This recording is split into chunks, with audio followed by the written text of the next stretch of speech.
everyone, welcome back to the channel. If you have ever dreamed of capturing stunning photos of the Northern Lights, you are in the right place. In today's video, we'll guide you step by step on how to perfectly photograph the Aurora, from the best gear to use, ideal camera settings, and how to focus for perfectly sharp stars. And here's the best part, stay with us until the end, because we are not just giving you one tip. We've got a whole bundle of expert tips which will take your Northern Lights photography to the next level. Whether you are new to Aurora photography or looking to refine your skills, this video is packed with everything you need to know. So let's get started.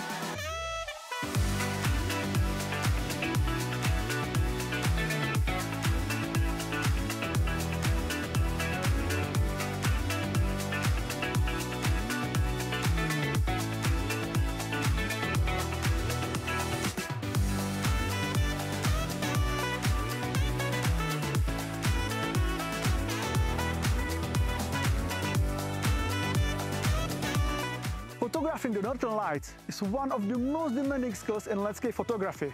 So let's get into it. How can we capture perfect photos of the Northern Lights? What do we need? Actually, nothing special compared to common landscape photos. You need a tripod head, a camera and a lens. The lens should be ultra wide angle and with the best possible speed. Ideally, you are looking at a focal length of up to 20 mm and an aperture of 1.4, 1.8 or 2.8. Longer lenses or those with an aperture of f4 aren't ideal, both due to the field of view and the need to shoot at a high ISO settings. Lastly, you will need a remote shutter release so we don't touch the camera while shooting. If we don't have a remote shutter release, we can use a self-timer with a short delay like 2 seconds. Do we need anything else? Yes, an application for Northern Lights forecasts. There are plenty of options for both Android and iOS. Which ones do I use for iOS? These. My favorite is the first one, Aurora Pro. It shows a map including the best locations, live webcams, solar winds and both short-term and long-term forecasts. By the way, if you want to learn more interesting information and recommendations about the Northern Lights, check out my website. There's a comprehensive article dedicated to the Northern Lights, including many photos. What's the best time to photograph the Northern Lights and where are the ideal locations? The Northern Lights are a year-round phenomenon, but the ability to see them is linked to having dark sky. That's why we usually travel to the north. The best locations for viewing the Northern Lights are northern Norway, for example the Lofoten Islands, as well Iceland, and the northern regions of Finland and Sweden. However, the landscapes in the Finnish and Swedish areas are not as diverse as those found in the Lofoten Islands. In these regions, we can observe the Northern Lights from the end of August to around mid-April.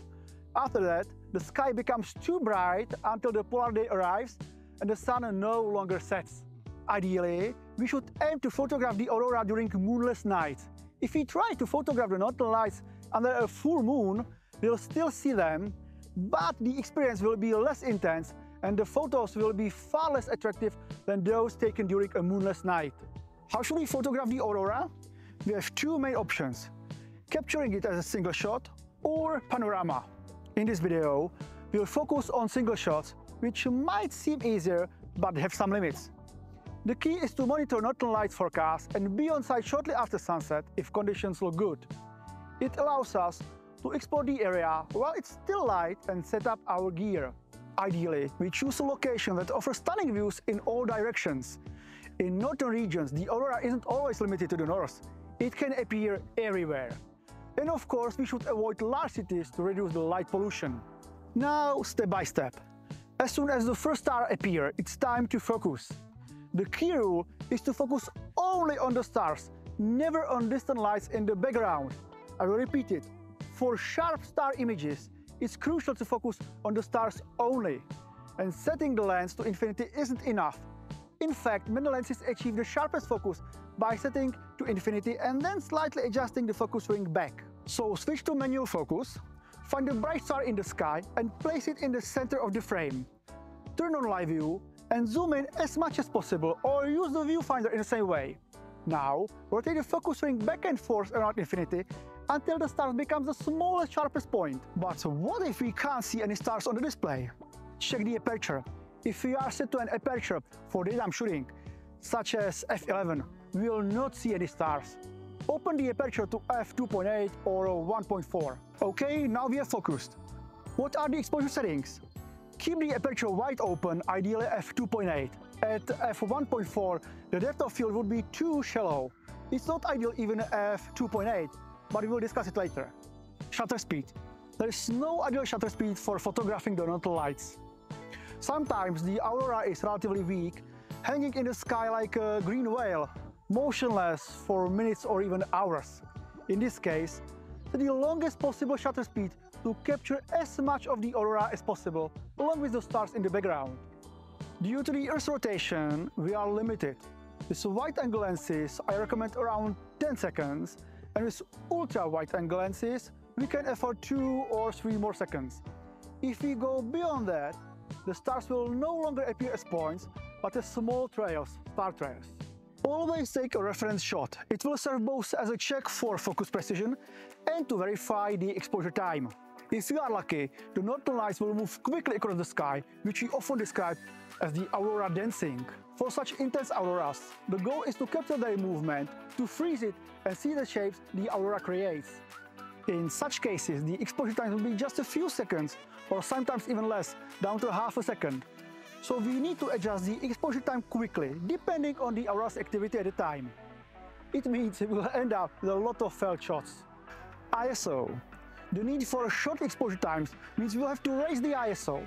Personally, I recommend working with values between 2 and 4000, depending on the intensity of the aurora. I mean how brightly it illuminates the sky and how fast it moves. I often set the ISO to 3200. And that's it. We just keep shooting, adjusting the shutter speed and ISO, and hoping something amazing appears in the sky. Advantages of single shots. Shooting is simple and easy. We take one photo after another. In the case of reflections, we get a precise mirror image of the sky on the water. We don't have to recompose up and down or refocus as we would in panorama photography. And we don't have to worry about the aurora disappearing halfway through a panorama project. It has happened to me so many times. Disadvantages of single shots. Extreme composition limitation. Whether shooting horizontally or vertically, we can only capture what fits within the frame of our lens, and that's quite limited, even with a lens that offers a 120-degree field of view, which is only the diagonal FOV, as the actual horizontal or vertical FOV is much smaller. Another extreme disadvantage is the shallow depth of field, and also landscape appearing more like a silhouette with minimal detail.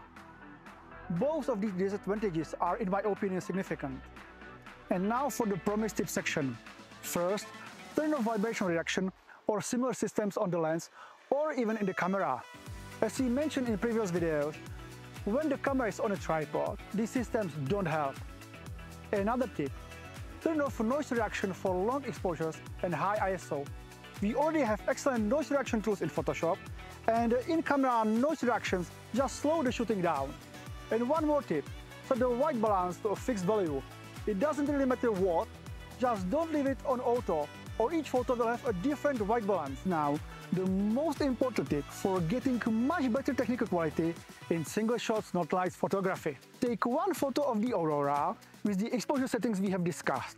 Then, close the aperture by 2 EV from f2.8 to 5.6.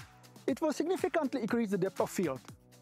But to get the same amount of light on the sensor, we need to increase the exposure time by 2 EV. However, the landscape will still be as dark as it was in the first exposure. That's why we'll increase the exposure time not just by 2 EV, but ideally by 4 EV. If the first exposure was, say, 1 second, the new exposure time, 4 EV longer, will be 16 seconds. We can even extend it further to 30 seconds. This method will provide us with a much greater depth of field and nearly 3 EV more light. We then blend these two shots in Photoshop. The short exposure for the aurora and the long exposure for the landscape. And that's all for today. In the next video, we'll focus on more complex panoramic northern lights projects, from simple 2-frame panoramas to more complex multi-role projects.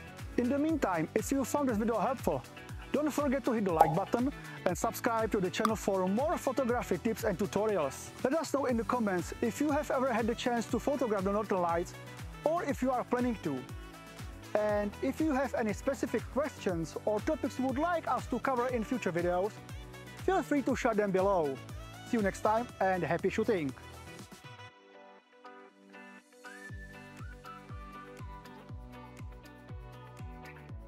By the way, have you heard that you can join us on our exclusive photography expeditions to Lofoten and Iceland?